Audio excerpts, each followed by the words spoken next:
Hello, theater makers. My name is Ken Davenport. This is day 3 of the Take Charge of Your 2021 Theater Makers Challenge. It's a new day. It's a new year. We've got a new freaking president. So let's do this. Day 3 of the Theater Makers Challenge with me, Broadway producer, New York Times bestselling author Vivek Tiwary, composer, lyricist Ryan Scott Oliver, and Broadway star Kate Rockwell as well, begins right now. Theater makers, this is our year. Come on, give a great big cheer. 2020's finally done. Now it's time to take charge of your 2021. Yeah! We're back, everybody. Welcome back to day 3 of the Theater Makers Challenge. It's so good to see you all. Hello, everybody. I'm going to say hello, wave to the comments like you can see me way back. Back at it again, says Luke. Woohoo, says Anne-Marie. Hello from California. Hi, everybody. Hi, everybody. So who wrote this theme song? Really curious. Do you like that theme song, first of all? I'm very curious. Do you like the theme song? Give me a thumbs up. Give me some yes if you like that theme song. And it was written by someone who you may know but don't know. I hired Daniel Mertzleft, who is one of the people that started the whole Ratatouille musical movement. That's right, Daniel, and follow him on TikTok. You will see he orchestrates and arranges. He took the original snippet of the song that another TikTok user, Emily, had composed over the summer. He arranged it into a full-on orchestrated Act 1 finale. That video went viral.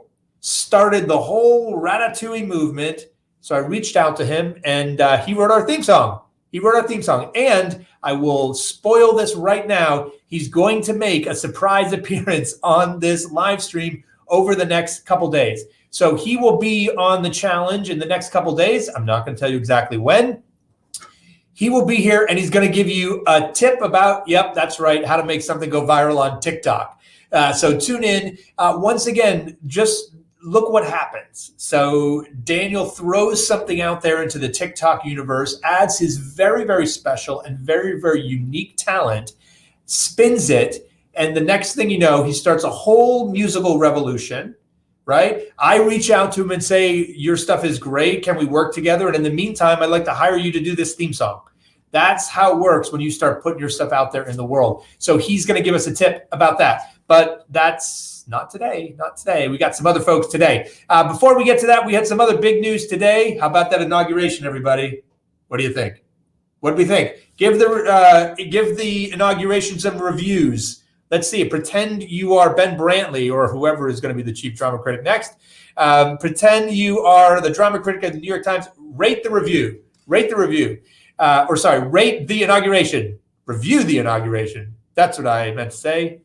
3 cups of coffee in the last 60 minutes. So review, yeah, woohoo, awesome. Fantastic. I feel like this inauguration was very special, that even if it went horribly, everyone would be like, that is the best inauguration we have ever seen. Like the Bible could have fallen to the floor. Chief Justice could have mispronounced names or words or whatever. And we would have been like, that was A+. That is the best. Yes. The poem, Gaga. You're already doing my next part of my script here. I was going to ask, what was your favorite part of the inauguration? And the young poet. I love it. Normalcy returns.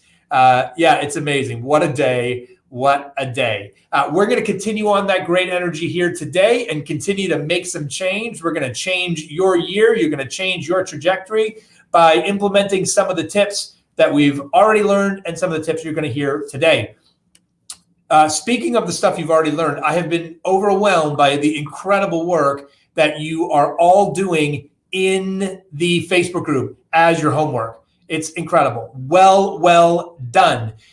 You are going in there, and I'm, again, continue to be moved by the encouragement you're showing your fellow theater makers. That is what it's all about. So it's so hard sometimes to keep yourself going, especially with how lonely this can feel, about how alone we can all feel, especially now when we can't even gather in a room. We can't get together to do one of those live readings and feel off that energy and use that to propel us forward. So we need stuff like this. We need communities like this. We need Facebook groups like this. We need people gathering together like this to keep our energy going and building to get us where we want to go.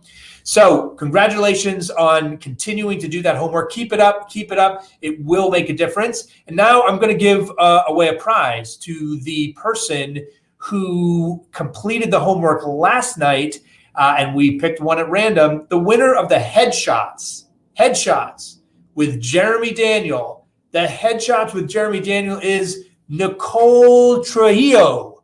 Nicole, congratulations. Congratulations. We've thrown this screenshot up there. Look at that. Filled out her your list. She's got all done. Look at that. Bare minimums, meditate, focus, 1 to 2 minutes a day, relax with a cup of tea, 1 chapter of book. Amazing.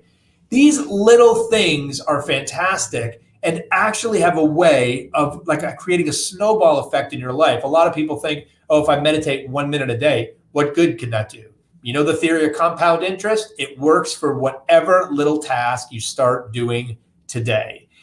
There's a blogger that actually got on all New Yorkers' you-know-what list this year, including mine a little bit, named James Altucher, when he said that New York is dead. It's not dead, James. Not dead. I happen to know James. He's come to see some of my shows, and I was a super fan. Now I'm just a fan. He has a philosophy of trying to improve yourself just by 1% each day. Do a little something better each day, and you'll find by the end of the year, you're extraordinarily better. So try that. Congratulations to Nicole. You're getting lots of pats on the back from the group right here. I love it. And a Theater Makers Studio team member will reach out to you and get you those headshots. Jeremy's the best, by the way. He took my shots. He's taken the photos for a lot of my Broadway shows as well. And here's a little reason why you should use Jeremy to take your pictures. He was a former press agent. That's right. So he knows the photos that works. He also knows everybody. He knows everybody. So between shots, you can be asking him questions about what's the best way to promote my show to the press?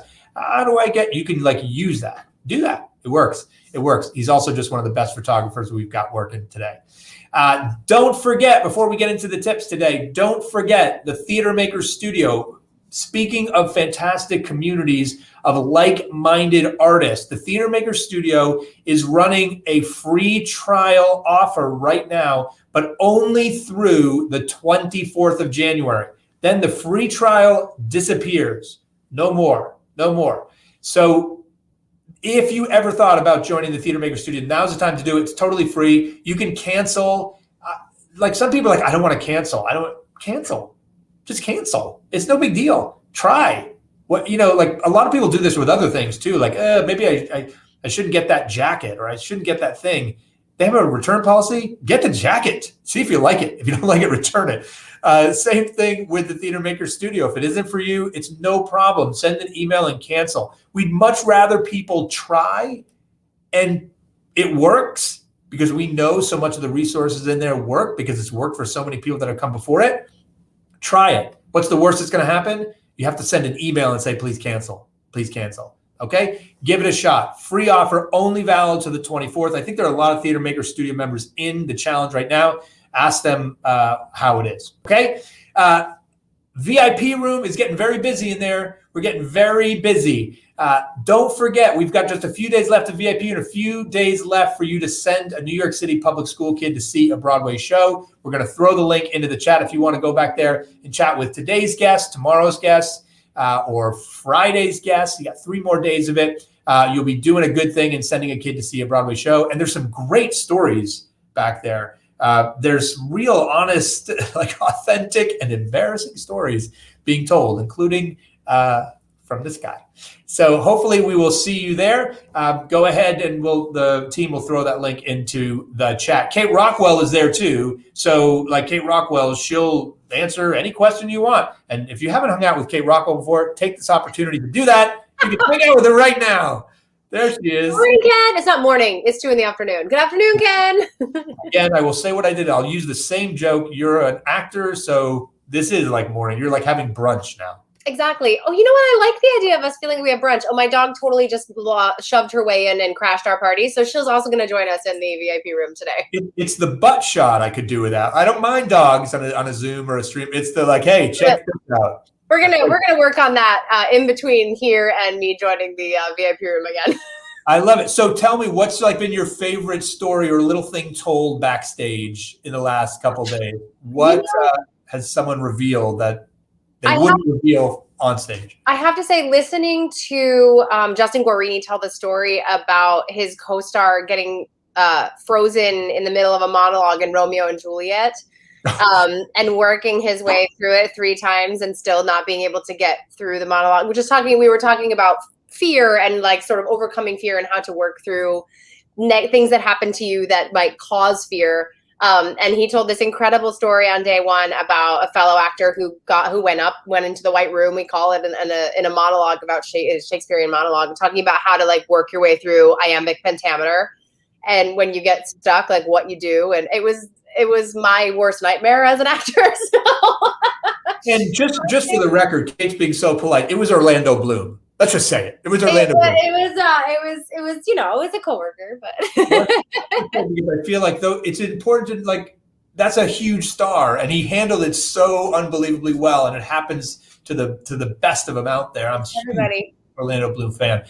So thank you so much for hosting backstage. If you want to join Kate, she's going back there right now, and it's available for your questions until the speakers get back there, and they'll be available for your questions as well. The VIP goes on after. That's where really the bulk of the activity happens, right after the challenge is over.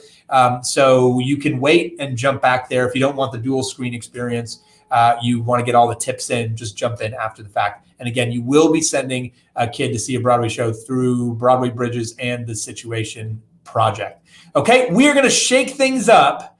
We are going to shake things up this today and rearrange the order. We're going to change the order. And I'm going to go last. I'm going to go last with my tip. So I'm going to bring on my first guest right now. I had heard so much about this guy from so many people. He kind of burst onto the scene and like was everywhere and doing amazing things. And I was like, who is this guy? Who is this guy? And then I met him and I realized like, we probably brothers in another life, or maybe even in this one. He's an incredibly talented producer, an incredibly talented author. That's right. He's a Broadway producer and also a New York Times best-selling author who wears multiple hats. It's why I'm such a fan. He is the Tony-nominated lead producer of Jagged Little Pill. Please welcome to the challenge, Mr. Vivek Tiwary. Thank you, Ken. Welcome, my friend. Thank you. Pleasure to be here. Thank you for asking me to join. Of course. You've got a great group. They're super pumped. It's a great day to talk to folks because everyone is feeling very good. I think everyone's anxiety level has sort of reduced quite significantly. Great sense of relief and hope in the air. Yeah. I'm going to jump backstage. I'm going to let you take it from here. We'll see you guys in a bit. Enjoy. Fantastic. Hi, everybody. So nice to be with you guys today. And when Ken first asked me to do this, and they talked about what this event was, there was this premise that 2020 was a bust, and so let's take charge of 2021. And honestly, I thought for a moment about not doing it, because the truth is, as I look back on 2020, it really wasn't a bust for me, professionally speaking. Certainly, there were many things about this past year that were awful and stressful and anxiety producing, and is not the year I would have hoped for in many, many ways. But professionally, for my company, for me as a producer of entertainment, I found a lot of silver linings in 2020. And when I look back on the year, it was actually a year in which I thrived. I closed 2020 with 9 projects in active development, all of which I'm incredibly passionate about. And I did that by applying this sort of strategy outlook tip, if you will, that I'm going to talk to you about today, which is to identify, to focus on, and to exploit the positive things in your life and in your world. And by applying that, I really wound up having professionally speaking, a pretty good year last year, despite the fact that I had to close a show or put a show on hold. Jagged Little Pill will be back this year. We are only temporarily closed. The curtain will rise again.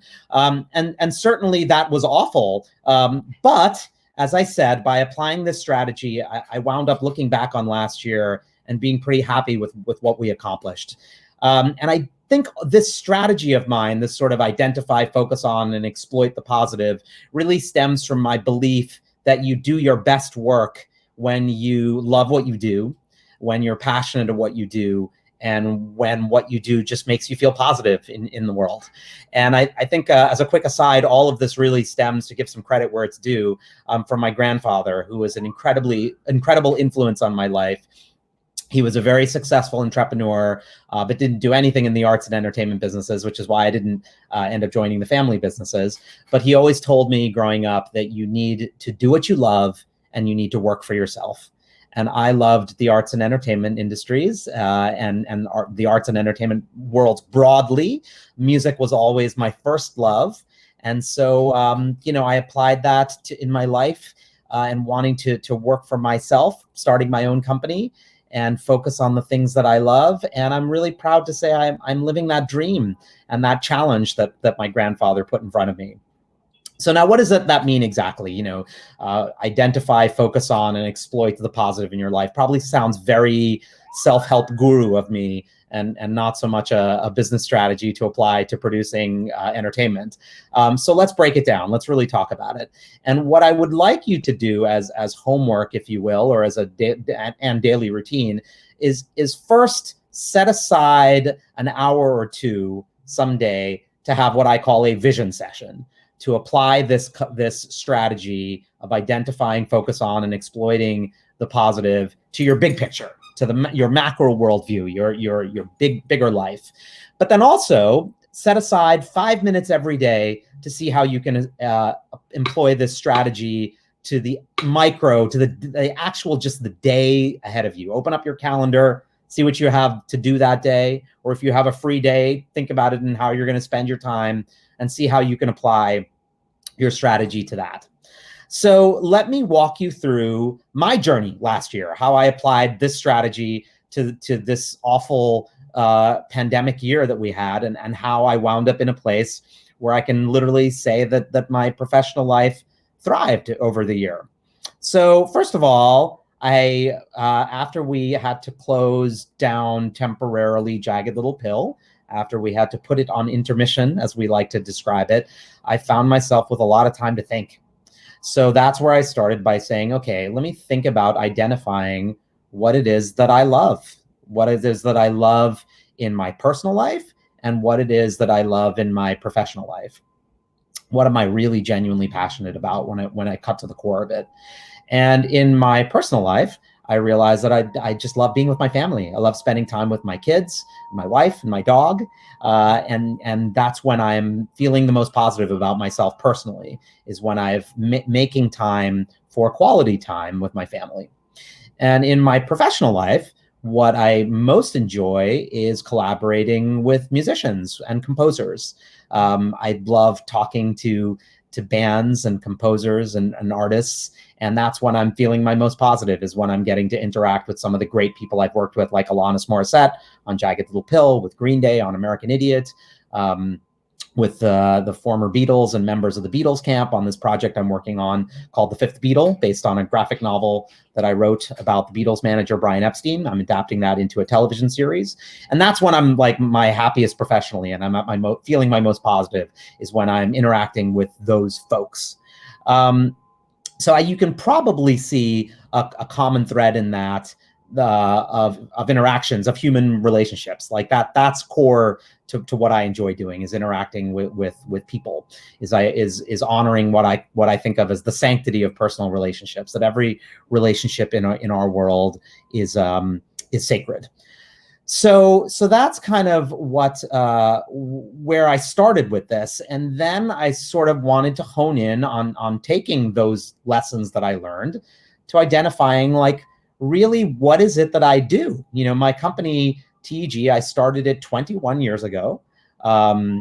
And, I used to say like, well, I produce in the arts and entertainment spaces. I work in, do a lot of work on Broadway, but I also work in film and television and graphic novels. So I work broadly in the arts and entertainment industries. And I kind of just, I pick projects that I love, which is why I work for myself. It was a sort of broad blanket statement. And, oftentimes people would say, what do you do as a producer? And we'd sort of laugh and say, oh, it's really hard to explain what I do as a producer. So I really took some time in 2020 to hone in on what it is that I actually do, and to extrapolate that from what I am passionate about in both my personal and professional lives. And it was really the first time in 20 years of being in business for myself that I was able to actually very specifically define what I do. And what I realize is what I do is I collaborate with musicians, composers, and the music industry to transform what I call high-profile music into narrative entertainment. And I know that sounds very dorky and academic of me, but this is the exercise I'd like you to go through, is in a very dorky academic way, figure out what it is that you're passionate about and how you can apply that either to what you do or what you want to be doing. And so what does that mean for me? So high-profile music, that means artists, composers, catalogs, albums, that are well known, that I love, that I'm a huge fan of, and that have a large built-in fan base. That's what I do. Jagged Little Pill, based on the music of Alanis Morissette, in particular her one album, Jagged Little Pill. But if you've seen the show, you know that it incorporates music from the rest of her body of work, and she's also written some new material for it. Before that, I was the lead producer on Jagged Little Pill. Before that, I was one of the producers on American Idiot, which similarly, that album from Green Day. So that's what I do. I work with high-profile music and to create narrative entertainment. And what does that mean? Well, it means story-driven. I am a story guy. I love story. I love new and original stories. As much as I love live concerts that are just performances, it's not what I produce. Like, I produce stories. I love story. So all of a sudden, for the first time in my life, I could define what I did as a producer and what TEG Plus, what my company does. We collaborate with musicians, composers, and the music industry to transform high-profile music into narrative entertainment. So the next step is really focusing on that. And what that means for me was using that as a filter to really understand and identify, to really focus on what I should be doing, what projects I should be doing, and to use it as a filter for choosing those projects. When you work for yourself, there's a wide berth of opportunity because you can pick what projects you want to do. So I find as a producer, it's like, how do you pick? How do you decide what you do? And I do that by focusing on those positive things that I had just identified. So starting with high-profile music, I love when friends of mine tell me, you've got to check out this new album by this new band I just discovered, or this new singer-songwriter, or you need to come see this new piece of theater with this great new composer. I love those moments. Nothing makes me happier than discovering something brand new that most other people haven't heard about. And I love supporting that kind of work. But I realize, that's not what I produce. It's not what I do. As much as I may love that stuff, I should support it and go see those shows and find other ways to support those kind of artists. But I work with high profile music. I work with the Alanis Morissettes, the Green Days of the world. And as I mentioned, I'm working on this project, The Fifth Beatle, that is based on the life of Brian Epstein and is a limited series for television that I'm developing that will have Beatles music in it. So those are the kind of active projects. And I mentioned I closed the year with 9 projects in development, and they are all based on high profile music. I haven't announced them yet, so I can't divulge on this call who the artists are, but they are all artists that have large built-in fan bases that you would have heard of. So it was a way for me to hone in on what I should be doing with my life, right? And the second part, narrative entertainment, story-driven entertainment, that as a producer helped me focus on the type of things that I want to do with that high-profile music. And specifically, that means new and original stories. So working with super creative writers who can come up with wonderful new takes to apply to those stories, which means that I don't really, I'll never say never, but I don't really do bios, because bio musicals aren't original stories. They're pre-existing stories based on somebody's life. And that's just not what I do.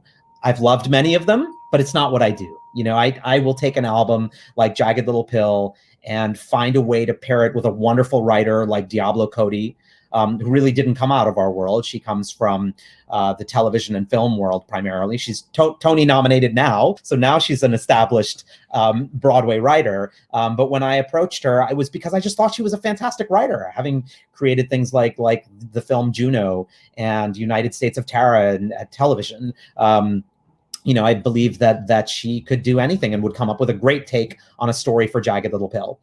And, this was also key to securing the ability to do this project. When I first sat down with Alanis, almost 10 years ago now, it's probably coming on 10 years, not 9 years, something like that. She will tell you, she said this in the press, that I was not the first producer to approach her and to ask to turn Jagged Little Pill into a piece of, into something, another piece of entertainment, a musical, a film, whatever. But she will say I was the first person and the only person to have started that conversation by saying, you've lived an inspiring life, but I'm not interested in telling your life story. I don't want to do something that is overtly autobiographical. I want to find a new and original story to tell based on what I think is the legacy of that album. I feel like that album was an album that made people lean into the uncomfortable things, acknowledge the uncomfortable things in their life, the stresses, the challenges that they were facing, identify the people in their life that they loved and that could help them get through those challenges. And by doing those things, you'd wind up in a place with some hope. I think that's what that album delivered to people. It delivered a sense of community and understanding. This singer knows what I'm going through. She is my, part of my people. And by leaning into the songs and the way they make me feel, my world is filled with hope. I think that's what Jagged Little Pill did for people. And so I wanted to find a writer, and I did in Diablo Cody, who could apply that into a brand new story as opposed to telling a bio story. And similarly, I also don't lean into projects that are adapted from previous work, that are adapted from films or television shows, unless we are taking the kernel of an idea and launching it in a completely new direction. I don't do straight adaptations. I've liked many of them, but it's not what I do. What I do is narrative entertainment, new and original stories. So all of a sudden, by identifying what it is that I love and what the positive things were in my life, and focusing them on them, I realized I had a very clear filter on what I am doing in my life and what I should be doing with my future and what I should be focusing on. And I all of a sudden realized I was far more focused than I thought I was. I really could very clearly chart a path for what I do as a producer. So then the next step is how to exploit that, and I will apply that both to the macro, sort of like what I should be doing with my life, and to the micro, as I said, getting through each individual day. But, for purposes of this conversation, let's again look at my journey in 2020. How do I apply these things, the fact that I create high profile music based on narrative entertainment, how do I exploit that in this year where so much has changed and so much has been thwarted and live entertainment is on pause? Well, it would be easy to say that, like, okay, live entertainment is on pause, and so I just should be on pause and maybe focus on spending time with my family, which I also identified as something that I love doing. And I did that. I made sure that I made much more time for my family than I ever had. And we went on long hikes, which is something we love doing. So there was that. But I realized I didn't have to put what I love on pause. Once I was able to identify it and focused on it, I realized, as I said from the very beginning, the thing I most enjoy doing is talking with musicians and collaborating with musicians and composers and the music industry and people who come from that high profile music world. That's when I feel most positive of what I'm doing in my life, is when I'm in those conversations. And applying that to the macro of last year, I sort of realized, well, so many people who come from that world are stuck at home. They have canceled tours and delayed album releases, and they're at home looking for ways to engage their brains and more than willing to have a conversation. And I realized for the few projects that I already had in development, there was once I thought about it, there was a very clear path to exploiting the situation in the world that was around me and identifying those silver linings and pushing forward on development because people had time to develop. And for new ideas that I had, it was so much easier to get people on the phone or on a Zoom to like talk these things through. And that's what I love doing, is talking. That's why I'm talking to you guys in this, right now. And, I love doing this kind of thing. So what a great year to talk, to have conversations. So I leaned into that. And that was my macro goal, was to have as many of these conversations as I possibly could. And my micro goal was to take those conversations that showed the most promise and to turn them into active projects. And that's how, at the end of 2020, I looked back on it, and I literally have 9 projects moving forward, split equally between television and film and stage, all based on high-profile music, working with composers, musicians, bands, etc., that are well known, and working with writers that I adore, that are super creative, and that are creating new and original stories for those projects. And so all of that sounds great, but you're probably also saying, well, there is probably some spin doctoring there, because I also had been developing Jagged Little Pill and launched it successfully in November of 2019, and all of a sudden had to put it on hold. And yes, that was awful, and that was tragic that we had to pull the curtain on a show that had launched and was a gigantic hit and has a very rabid fan base. But I did the same thing. I applied that strategy to Jagged Little Pill, rather than just saying like, okay, well, we're on pause, and that sucks, and wallowing in that misery and just waiting for the time when the curtain could rise and we could come back, which we are doing this year. I promise you, I guarantee Jagged Little Pill will be back in 2021. But I took that step back and I applied this strategy again to my own show that I had to draw the curtain on, that I had to put on pause. So I thought, okay, identify. What are the most positive things about Jagged Little Pill? Let me identify those. What are the things that I'm most passionate about Jagged Little Pill? What is the core of what makes me feel positive about that project? And I realized it is the people. Again, this is the common theme for me. It is our community. That Jagged Little Pill really is a community. We say this internally a lot, that we are not a cast or a company, but we are a family.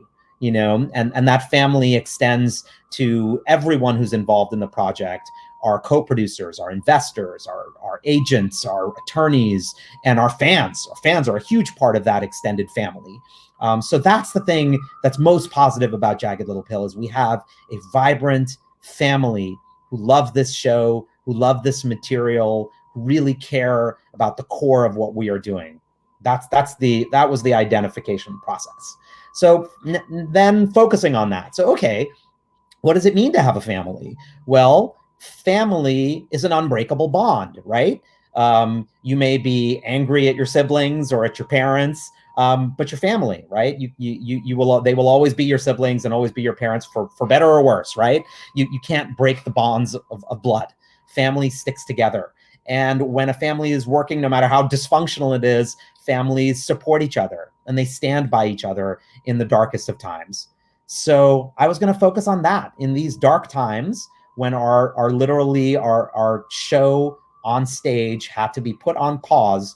We still had a family that was willing to stay in touch, to support each other through those difficult times, and to realize that nothing is going to break us. Nothing is going to split us apart as a family, or, as a cast or a company. We weren't going to be torn asunder. We were going to stay together. So that's a really cool thing to realize, and certainly brought me a lot of comfort. But then the next step is exploiting that, right? For lack of a less crude way of putting it. Well, if we have a very passionate family, and we have a family that's willing to stick together and help each other out, well, then we should be doing stuff, right? Then we probably have a group of people who are willing to get to work in whatever way we can to support each other's ideas.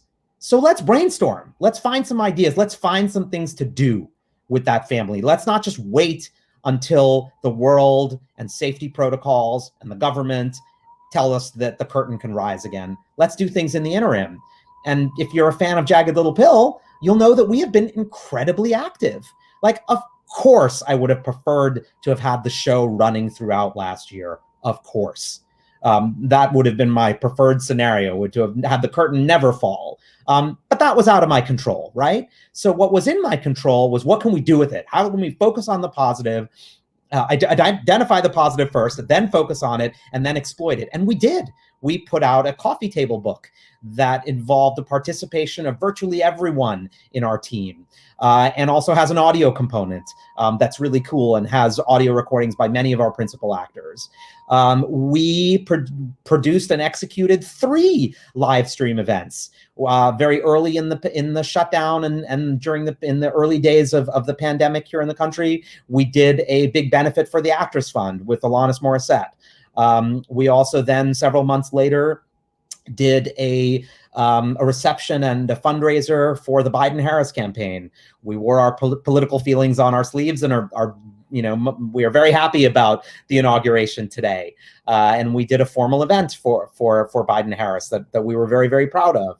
And then most recently, we applied all those learnings that we had in those 2 earlier live stream events, and we did a paid ticketed event with Stellar as our partner, and we put on a reunion concert in which we were able to follow COVID protocols and literally get our family back together on a stage with our live band and deliver what we felt was the experience of the show. We weren't able to tell the whole narrative. I'm a story-driven guy, but we scripted that event and we told bits of the narrative, and we conveyed what we missed most about Jagged and conveyed a little bit of the story and the experience as best we could until the curtain can come back up. So by identifying, focusing on, and exploiting the positive opportunities, Jagged Little Pill, when I look back on it, no, it was not the year I would have liked to have had with a hit show still running on Broadway, but it was a pretty damn good year. Jagged had a really active year, putting aside the fact that we enjoyed all those Tony nominations, which was great, but those were out of our control. That's not why we had a great year. Yes, that was great.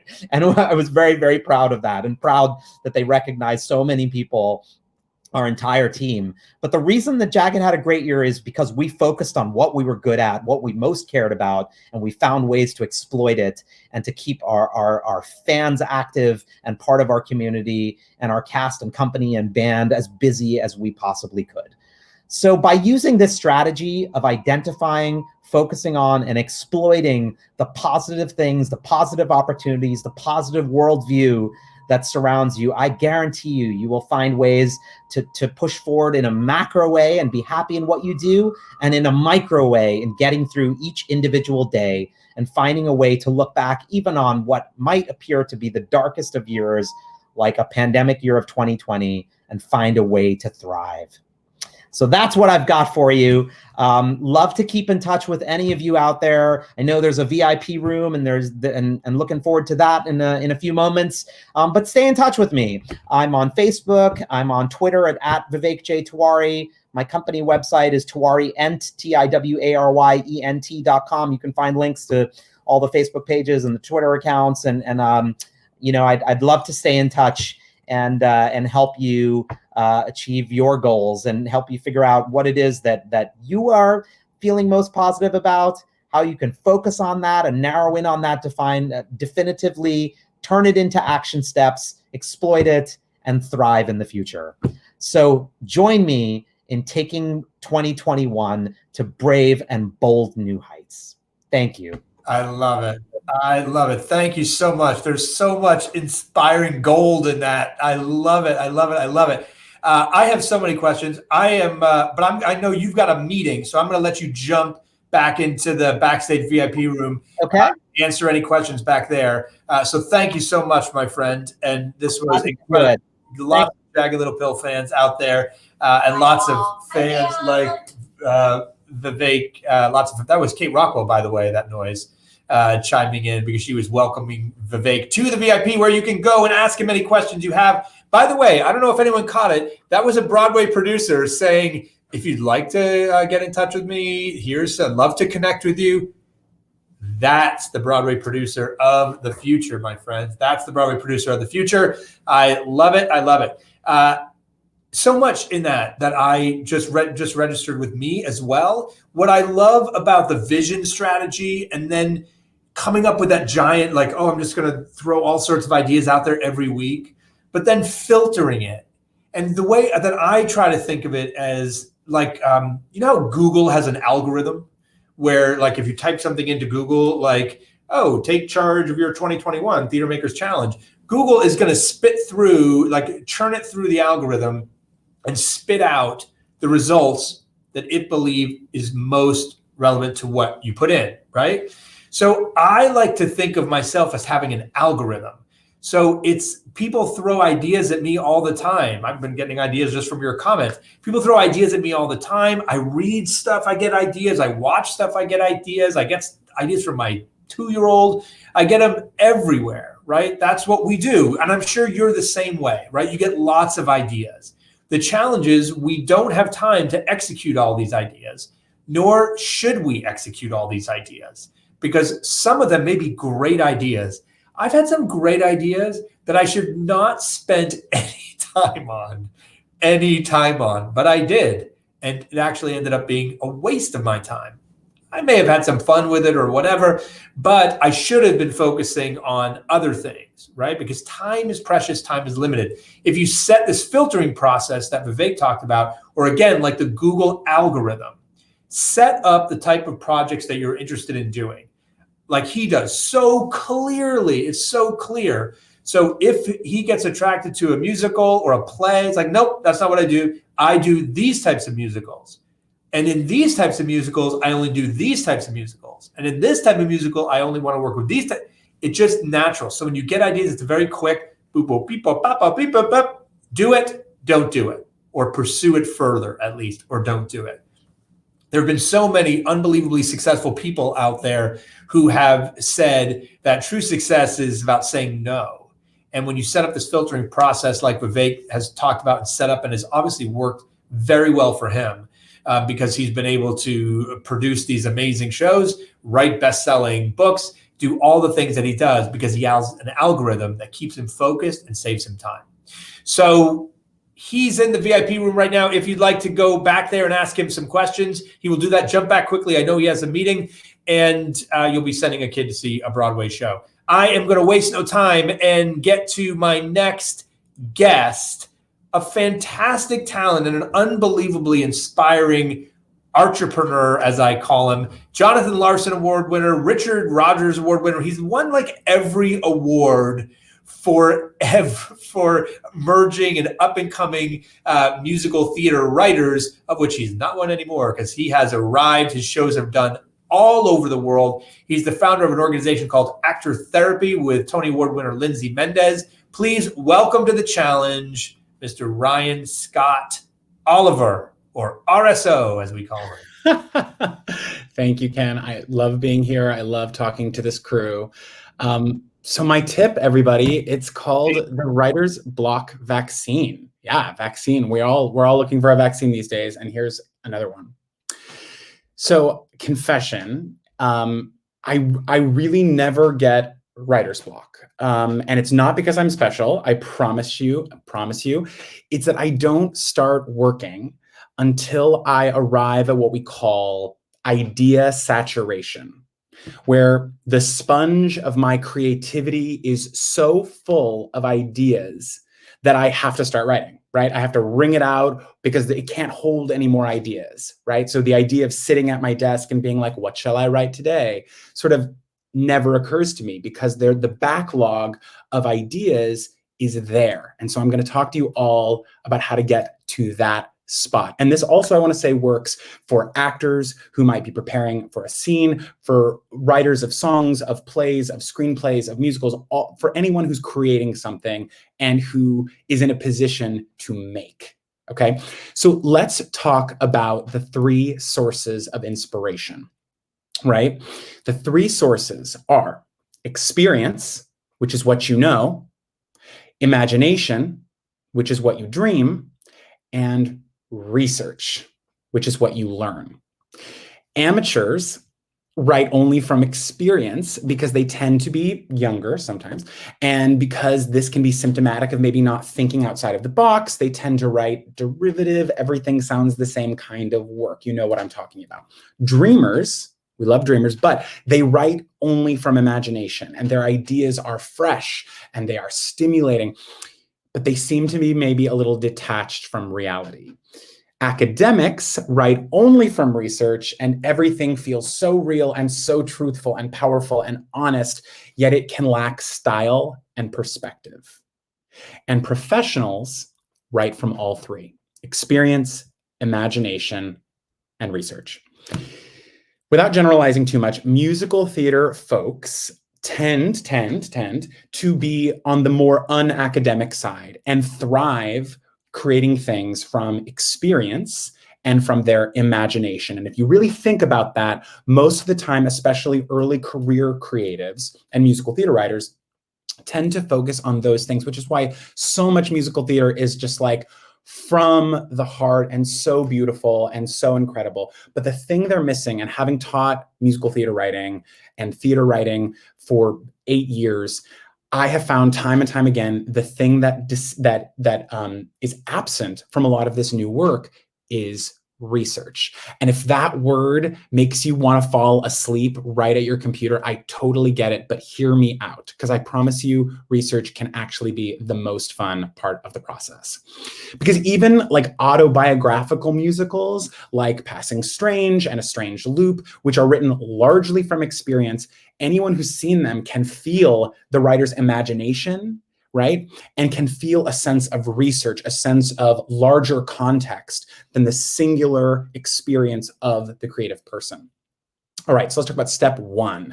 If you want to delve into this world of adding research to your work and bringing your work from sweet, cute, fun to profound, stirring, and timely. Okay, so step one, you've got to time out your research phase, okay? So you want to establish a timeline for the research, right? Sort of setting a limit on it so that you're not spending too much time researching the project, right? You're not getting lost in the academia of it, but you are also sort of committing yourself to a process. So during this time, you're not working on the draft, and I can't emphasize that enough. You're not feeling the pressure. I think that's a good thing. You're not feeling a pressure to compose the music, to write the lyrics, to write the scene, to outline anything. You're not feeling any pressure to put anything down for your show. You're just absorbing. There's no output. It's just input.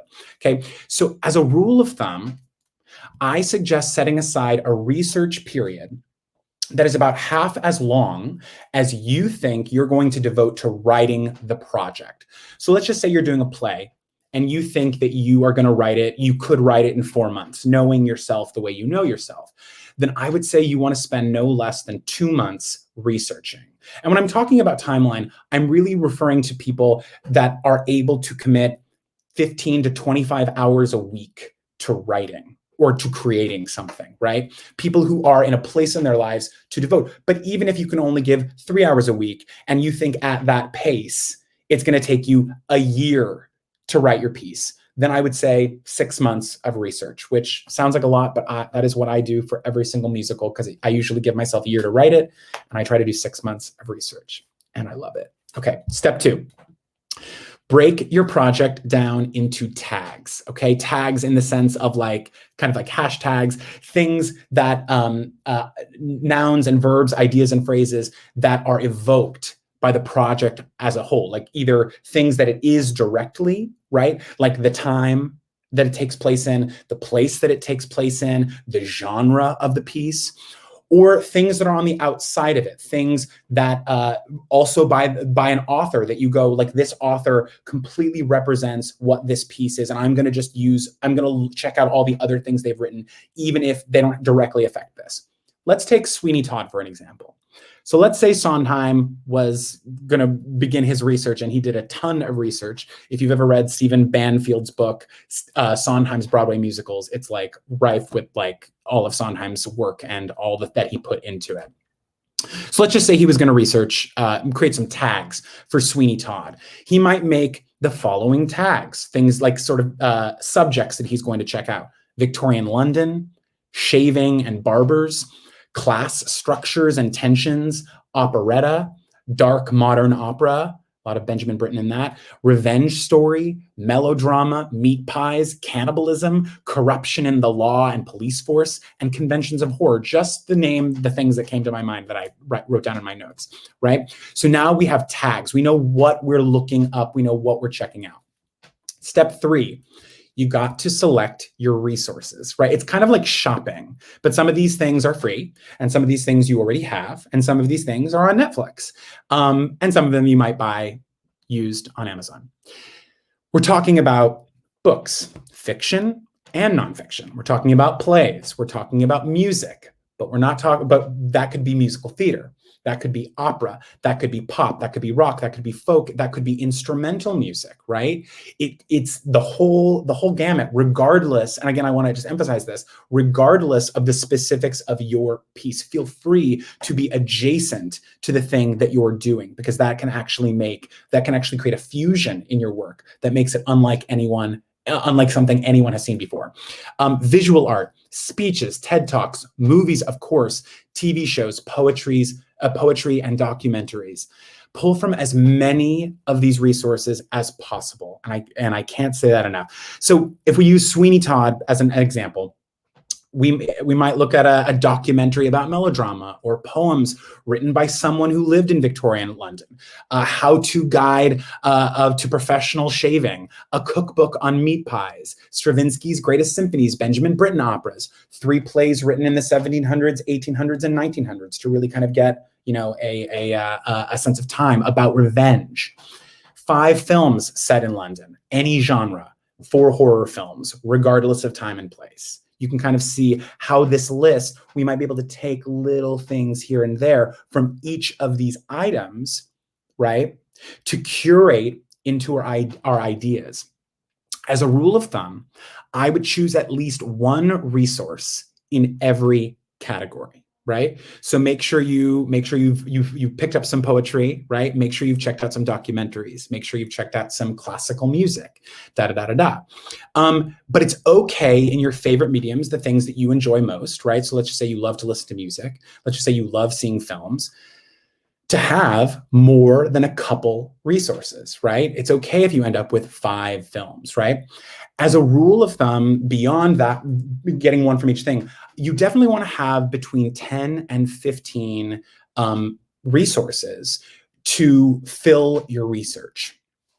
A sidebar from my own life, if any of you are familiar with my work, if you know the song The Ballad of Sarah Berry, get ready, because I'm going to release an album of commentary all about 35mm with interviews with the cast and stories and compositional analysis. So I've been thinking a lot about this and thinking a lot about what research I did for that project 10 years ago.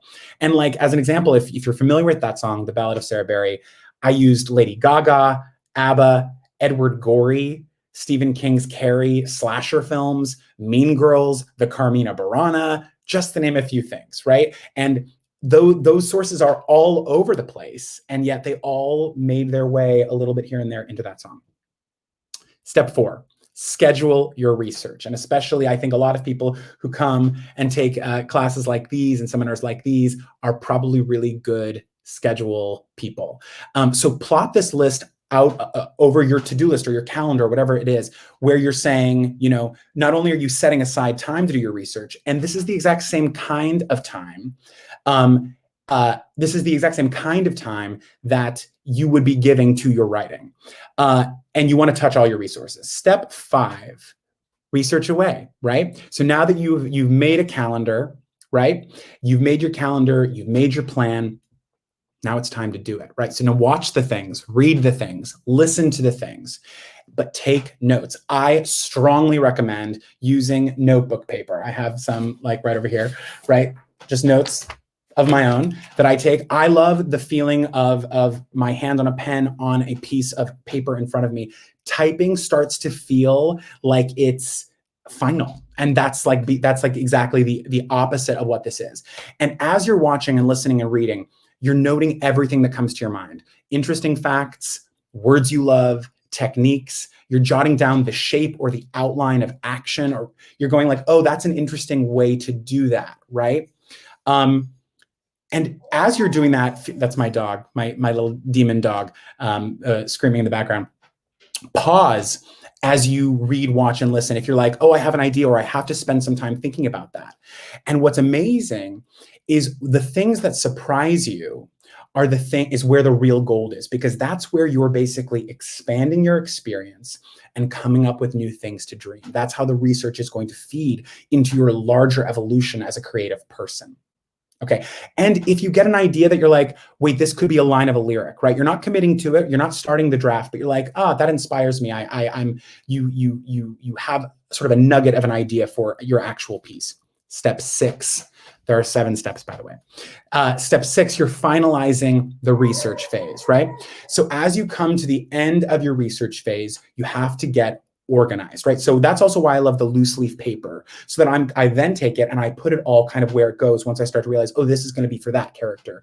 Oh, and this is going to be for a global thing. This is going to be for this. This is going to be for that. And then I read through all my research, right? At the end of the whole research phase, I go through it with a highlighter and I highlight things. I might color code the highlight if I want to, where it's like, this is character stuff and this is outline stuff. But basically, I want to be able to return to my research with new perspective after I've kind of now looked through a lot of different sources. And I go, these are the important things, right? I'm not forcing myself to reread the research all the time. Final step, step 7. Now that you have gotten the writer's block vaccine, it is time to start writing.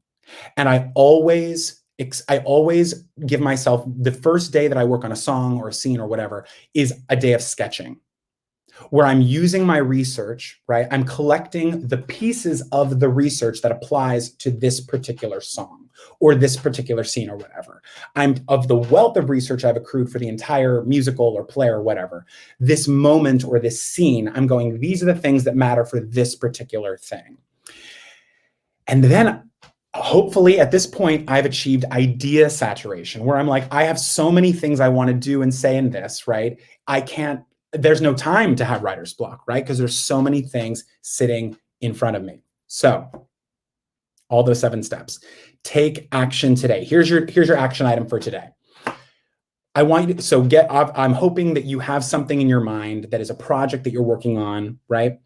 And even if there are any actors out there, maybe this is you want to prepare for a scene, right? Or a class or whatever.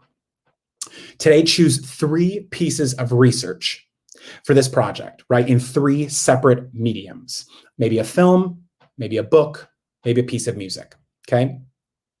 They can be things you already own or maybe things you've already experienced, but I want you to think of one of those 3 things at least being something you have not experienced whatsoever. Spend 20 minutes on each of those 3 things. That's just 1 hour of research, and take notes. Try to fill up at least 3 pages of notes, right? By hand or on your computer or whatever. And just look at the wealth of inspiration you've accrued. If you enjoyed my tip, please follow me on Instagram at Ryan Scott Oliver, and you can contact me about independent study, my independent study class for writers and creatives through actortherapynyc.com, my company with Lindsay Mendez. Thank you all. Amazing stuff there. I did something very similar to this and nowhere near as good as this because it like puts it on your desk to do, giving yourself something to do that is easier than the writing process. Oh, I'm going to watch something. That's easy to do, right? It's like not high pressure. And then, now I've got all this stuff. Oh, now I have to read this stuff. Oh, now I have to, and you just start the momentum of writing without even knowing it. It's incredible. Yeah. It's that simple. Then you end up winning big awards like you do. Ryan Scott Oliver, everybody. This was an amazing presentation. The comments are blowing up. Amazing, amazing, amazing. My hand is killing me from taking notes so rapidly. Just watch the replay. We do. Oh boy, I'm excited. I can't even see the notes. I'm so excited. Ryan Scott Oliver is going to go backstage now and continue to answer some questions about this unbelievable process. Jump backstage. There he is. We're going to throw the link in there. If you have questions about how to speed up your writing or get the writer's block vaccine, I mean, Is there a better title than that right now? He's a very good marketer, that guy. Great title as well. Go get the vaccine. We've got the vaccine in our backstage VIP room, and you will be sending a kid to see a Broadway show. So join us there, and I will let you get a moment to see that link. There it is. Go ahead, grab that. He will be there for a little while, and I'm going to move on to my tip. I've saved myself for last. I've got a tough act to follow now. Just bear with me for a few more moments. We are going to get to my tip, and it's going to be a brief one. It's going to be a brief one, but it could be the difference between what I talked about before. It could be the difference between wasting time and doing what I call the entrepreneurial water tread, where you're just treading water, not going anywhere, but working really hard. Anyone ever been in an ocean current and been trying to keep yourself this is a lot of hard work, and also there's a tide coming and I'm not going anywhere. Anyone ever feel like that? You're working really hard, but you're not getting to where you want to go. It has a lot to do with what you are focusing on, what you are doing, what you are focusing on right now. Okay. So I'm going to share my screen and talk to you about a process that I use called the Big Three. The Big Three. This is the process that I use. By the way, I'm seeing some of these comments roll by, so let me answer them for everybody right now. We will be posting RSO's 7 steps, 7 not deadly steps, 7 amazing steps into the Facebook group, so you can get them all there. So don't worry about it. All that information is going to be there. You're going to need them because you need his homework. So they'll be there. Okay. So I just saw someone saying that his link isn't working. Don't worry about that as well. We're going to send information on how to work with Ryan and how to actually work with all of our speakers. We're going to get that to you soon. So don't worry about it. We're going to get everything to you. Don't sweat it if a link is broken. Okay.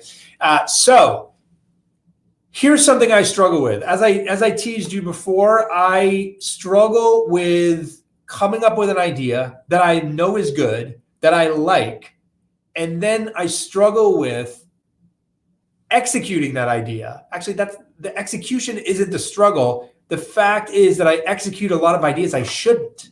I do things that I should not do, that I either shouldn't be spending my time on doing, I should be delegating, I should be outsourcing, or I should be just killing. I should say, that's an amazing idea. I'm not going to do that. I'm not going to do that. Including this, not only with big stuff, but little stuff like your to-do list. So if you remember yesterday, I talked about filling your to-do tank, right? That no one's to-do list should ever be empty. And I believe that. Every once a week, as I talked about yesterday, you should be going, having a vision strategy. It's really what Vivek was talking about. I have a vision strategy once a week with myself and come up with those 10 things that I can come up with to move me closer to my goal, right? But I just puke them up like I did yesterday. You saw me jamming away on the keyboard yesterday. You saw me doing that.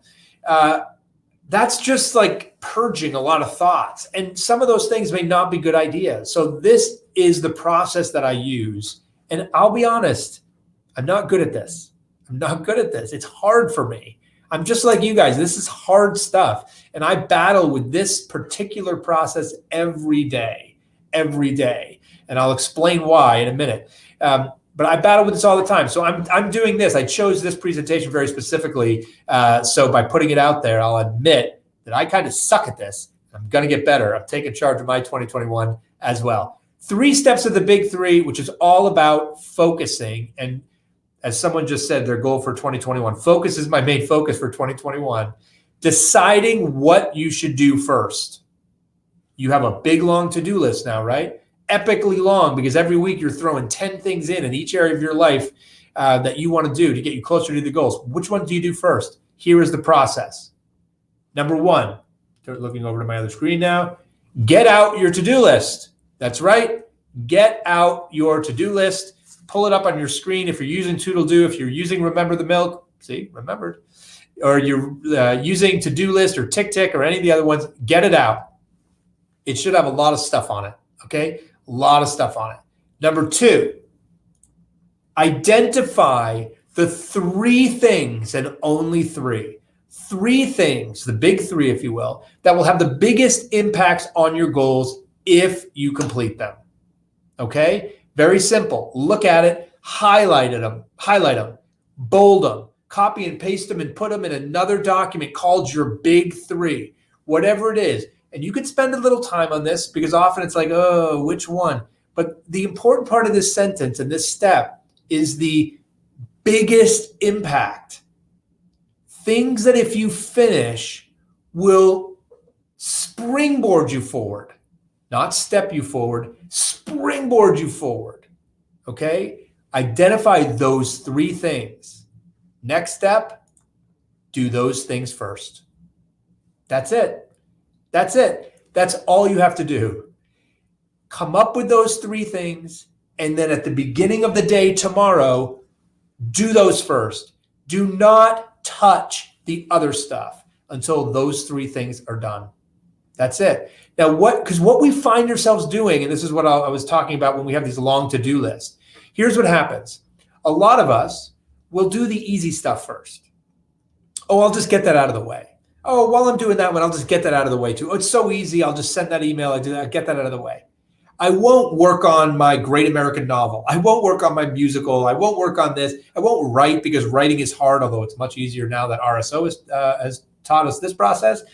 But I won't do that because that's hard. It takes energy. It takes time.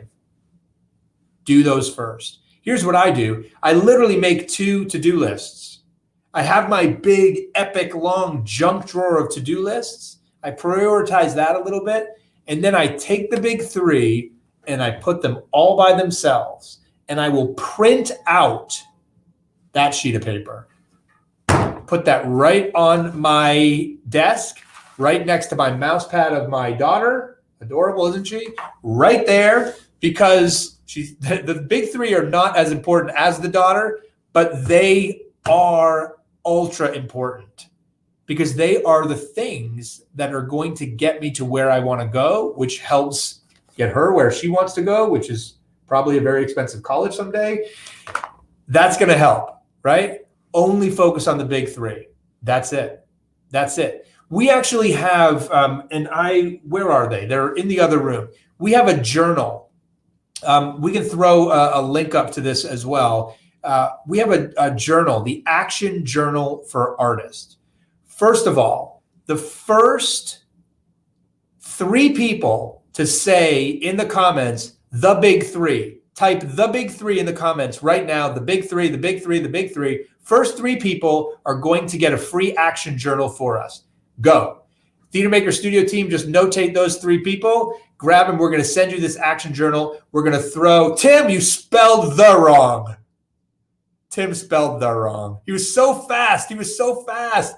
We're going to give 3 and we're going to give Tim 1. We're going to give Tim 1 just because he typed so. Look at them all. Awesome. What I got there from is a big commitment that you're going to work on the big 3. But the first 3 plus typo Tim. Tim has a new nickname, everybody. Typo Tim. Tim has a new nickname. He's going to get a journal too. And on the first big 3, he's going to be work on my typing skills, become a speed typist. So we're going to send those folks our action journal for artists. For anyone else that wants one, we're going to throw the link up there. They're great. They're designed for people like you. They're designed for theater makers. Guess what's in there? Every day, defining your big 3. This is the most important thing that you can do to manage your to-dos and get that focus that you want in 2021. And it ain't easy because those quick to-dos, oh, I'm going to do this. Oh, I'm going to do this. Oh, I'm going to do this. They give you this little dopamine rush. This is science, right? They give you a little steroid shot of like, oh, that felt good. I did something. I crossed something off the list. It's like a bad drug because the little wins, the little things, they don't get you to where you want to go fast enough. You will crash off those little dopamine rushes of doing the little things. You'll never get to the big things. You'll never, and because especially with the way that we're designing our to-do list now, right? We're dumping so much stuff in there. The more stuff we dump in there, the more you got to work on focusing on those big three. So I hope that helps you. I've got a bonus step. Because there's always a bonus step, right? I always try to exceed expectations. Just repeat this every day.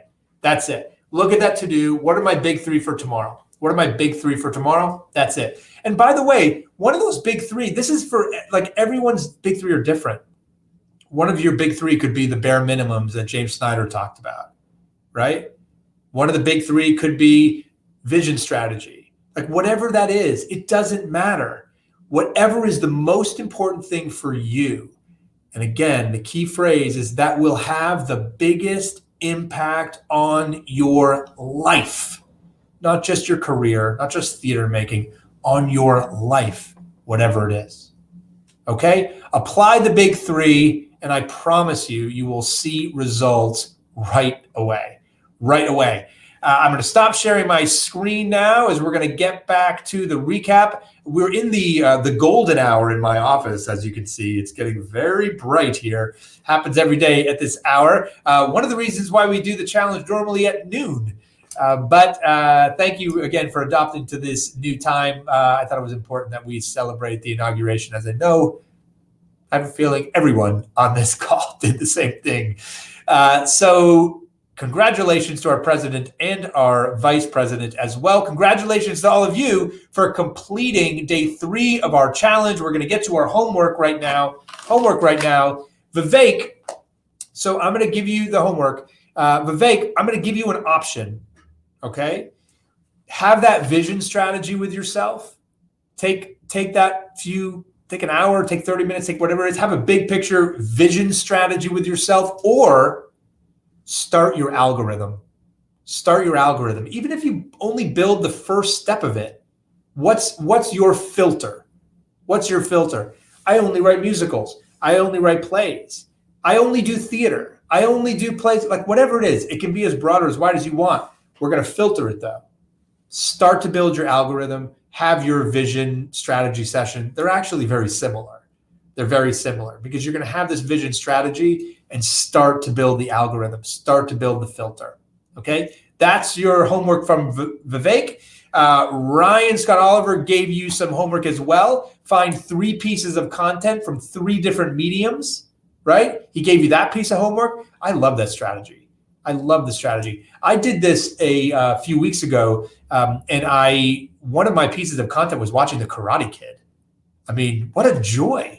It got me excited. It was so much fun, and it got me excited to get back to my computer and work. So love that. And mine, big 3 for tomorrow.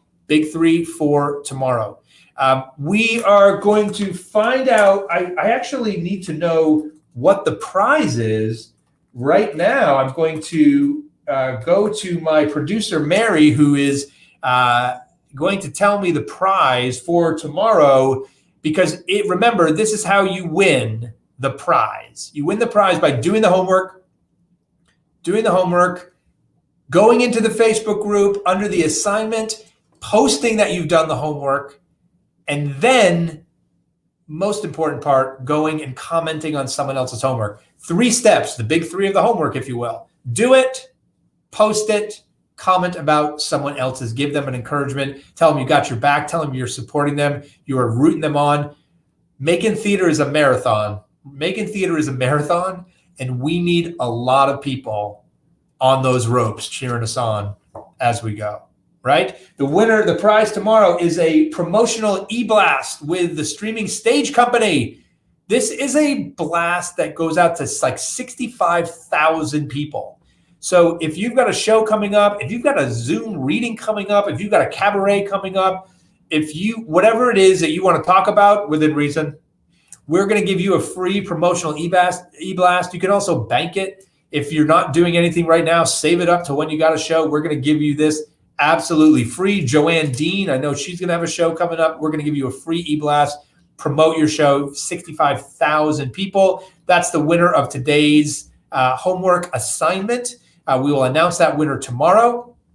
Remember, do it, post it, comment about someone else's. And keep up the momentum of doing your homework. We will give away an iPad.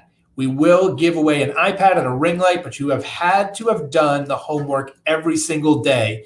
If you're like, oh, dang it, I missed yesterday's homework, it is not too late.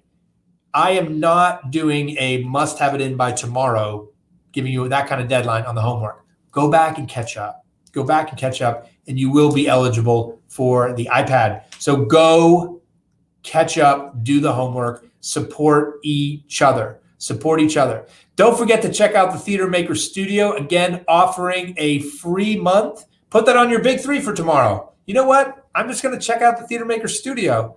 There's a lot of resources in there that can have a big impact on your career. I know because I created a lot of them.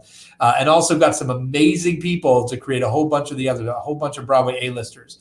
So there's so much stuff. Go check it out. You don't even have to click join now if you don't want to. Check it out. It's free until the 24th. It's free until the 24th. I saw that a whole bunch of people in the challenge are members, and I think they can tell you that it was a good decision. And your decision is just to take a chance on something that's free. You did it for this, and so far, so good, thanks to the amazing comments of people like Vivek and Ryan Scott Oliver. So go check that out. We will throw the link into the chat here. I think we just did that. That's day 3, everybody. A action-packed day 3. We've got some unbelievable stuff coming up. We haven't even gotten to Susan Blackwell or Laura Camien or Amber Iman or Rodrick Covington. I've got a special tip coming up as well. Lots more people coming down the pike. I'm going to leave you with this. You know how I use that marathon metaphor and a lot of people cheering you on, that we need that? Please know that I am right there at the front of those ropes, cheering you the F on. I so want you to succeed. So does every other person that is here this week giving you tips on how to get closer to your theatrical goals and whatever goals may have. We're cheering you on. Go get them. Keep running, everybody. We'll see you tomorrow for day 4 of the Theater Makers Challenge. Now it's time to take charge of your 2021.